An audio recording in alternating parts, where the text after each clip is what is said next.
second day back in the gym. It's a leg day. Our split right now is basically chest back on Monday, legs Tuesday, shoulders and arms Wednesday, and then repeat. So we're training them 6 days a week. If I needed an extra rest day, I take an extra rest day, do some hike or something. But besides that, 6 days a week. I'm gonna show you a little life hack. You guys might have seen this if you watch Fitness Culture on my channel. So if you can't front squat, can't get in that mobility, you can always use a strap, wrap it around your hands. Boom, front rack position. Jumping into this leg day, really focusing on going a little bit heavier today. We haven't done a front squat in a while. Been doing a lot of body weight stuff, which has been great. Able to train heavy though is always nice. Right now, I went over the split with you guys, so this is going to be our first leg day of the week. It's going to be our heavier day. Really focusing on working off our 1 rep max for 5 to 7 reps. We're gonna try a front squat in an actual rack position on this one. See how it goes. It's been a minute since I actually held a front rack. Really focusing on getting depth without getting too low. Jake has had bad knees, so he really has been training around that, predominantly doing box squats. So you'll see us using a bench here as well. But again, we're going to 275 on these front squats. No excuse for a leg day. Gotta do some squats. I will say this though, all this body weight stuff we've been doing really helped with muscular endurance and just feeling better, feeling good in the joints, taking a break off. You can see Jake utilizing the box squat here. Nice and slow, touch and go. Not bouncing off of the bench, but touching and coming back up. I'm using it more to just get depth. When I feel it touch my butt, I know that the bench is there. I've now hit 90 degrees. Boom, time to come back up. My right knee, if you guys have watched Morgan's video, you can hear it clicking like crazy. It sounds pretty gnarly. So trying to steer clear of going too low on the squats where you start developing a little bit of the knee problems. But definitely focusing on getting to that 90 degrees. You can also see we're using a slant board under us right now. That's really to put more of an emphasis on the front part of our quad rather than the glutes. Always nice to have a partner when you're doing a heavy leg day because legs can just suck at times. It's got to be one of those things you need to get through. Also spotting, even if it's just watching. Uh-oh, Parker, we're getting leaner. That cut's starting. We're gonna have to put some new holes in the belt. It's going to be our last set here. You can see we're well over 315 now, moving to back squats. So this is our last exercise, moving to back squats from our front squat. I like doing this because you're loading up the weight with your front squat. Obviously, you're not going to be as strong in your front squat as you are your back squat. So you do your front squats and then you do a couple sets on the back squat. So this one we went a little bit higher rep-wise, 8 reps or so. Again, Jake's utilizing that bench to know how much depth he's gotten. I like doing a little bit of front squats and back squats. The program might call for 5 sets of front squats, and I'll do 3 sets of front squats and 2 sets of back squats. That's what we did today. Don't always do that, but it just feels good to train heavy again. All right, next up, we are going to our reverse lunge. Reverse lunge here, you can just see using a weight that we can still do 6 to 8 reps on our heavier day. And this is a reverse lunge. You can see we're taking a step back. That's really the only difference between a reverse lunge and obviously your standard lunge. You can either alternate each leg or you can just continue one after the other and do the same side before switching. All right, from our lunges, we then went into a RDL. RDL, Romanian deadlift. You can see here, this is a great developer for hamstrings. Really, we're focusing on pushing those glutes back, keeping that bar nice and tight, and building big old hamstrings. I always use straps on these. I don't want my grip to fail before my hamstrings do. Definitely always strap up. And you can see I'm really trying not to lower round that back at the bottom. So I might be stopping just short of the bar touching the ground, but you can see my lower back. When it rounds, it's not a good thing. So we're supersetting this with Romanian deadlifts and a reverse lunge here. So we're working quads and hamstrings and glute. Next up, we're on to leg press. Now this is going to be part of a giant set that we do.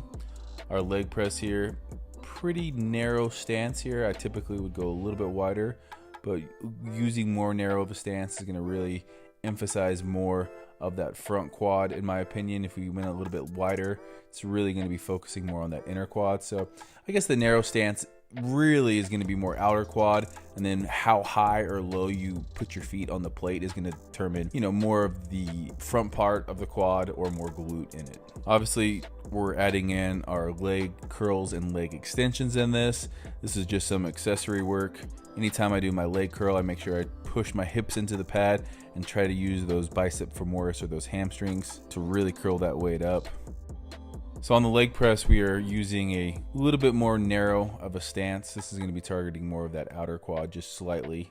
You know, if we wanted to use a wider stance, it's going to be a little bit more of that inner quad. The more your feet are towards the top of the plate, the more posterior chain you're going to just bring into play, and then the lower your feet are, the more that vastus medialis. Doing this in tricep fashion, we complete each exercise. We're doing 8 to 12 reps on everything here, a little bit higher volume. I love leg day. All the muscle definition just goes away. He's got big old tree trunks for legs. Moving on to our little conditioning. So today's conditioning is a butt kicker. It is still focused on legs, with the first movement being overhead squat.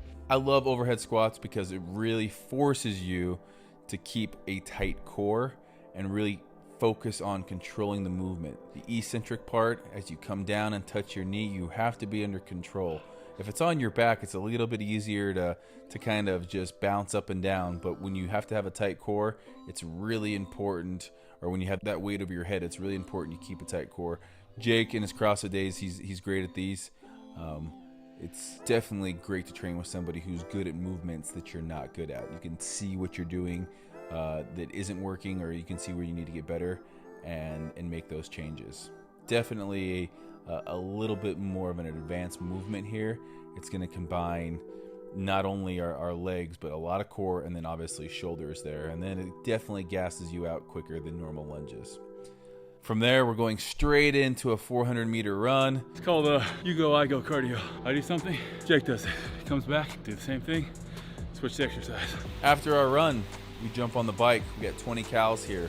20 cals is really just about how hard you can push, how much pain you can handle in a short period of time. Shouldn't take more than about 40 seconds. I think this first one I do 35.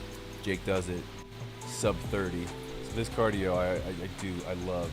And our last movement as part of our little circuit here is our GHD sit-up. This is a great one for the abs because you're stretching so far down and coming so far up. That is our first set done. We do it all over again. The legs are absolutely just gassed at this point. So much blood, volume, strength. We're doing some conditioning here now, so muscular endurance is shot. So we're doing 2 rounds completely gassing out our legs here. I love finishing workouts like this. This Airdyne just absolutely sucks this round, but you got one left to do. You got to get it done. Try to beat your first time. Those of you guys out there watching, let's see how many cals you can do on the Airdyne, all out, 14 seconds. Jake did 20, I hit 27 seconds for 20 cals. Finishing off with a GHD sit-up, making sure that you touch the ground. I wasn't doing that on my first couple reps. You need to make sure you stretch and get your hands back up. I really like to focus on flexing my quads to start the movement. You can see Jake just being explosive here. On to the mobility aspect of things. Working out the legs, it's super important. As soon as you get done with the leg workout, I would say to work, foam roll it, stretch it out, get some of that lactic acid flushed out. All right, guys, that's it from our first real leg day session back in the gym. It's gonna be one of those, when you try this, it's going to hurt, especially those last rounds on that little circuit. Those overhead squats, plus the run, the Airdyne, working some legs and abs in there, just increasing your work capacity, increase your ability to get done with something, have lactic acid build up and continue to move on. But you know, you're gonna flush it out during the run. So it really is one of those things that's gonna be a mental check. Like, you don't think you can go on, you're gonna quit. But if you think you can, you'll be able to do it. So let me know how this one goes. You guys go check out more of these workouts at Fitness Culture, and let me know in the box below what you guys wanna see. I'm gonna go feed my legs. I get some food I gotta go eat.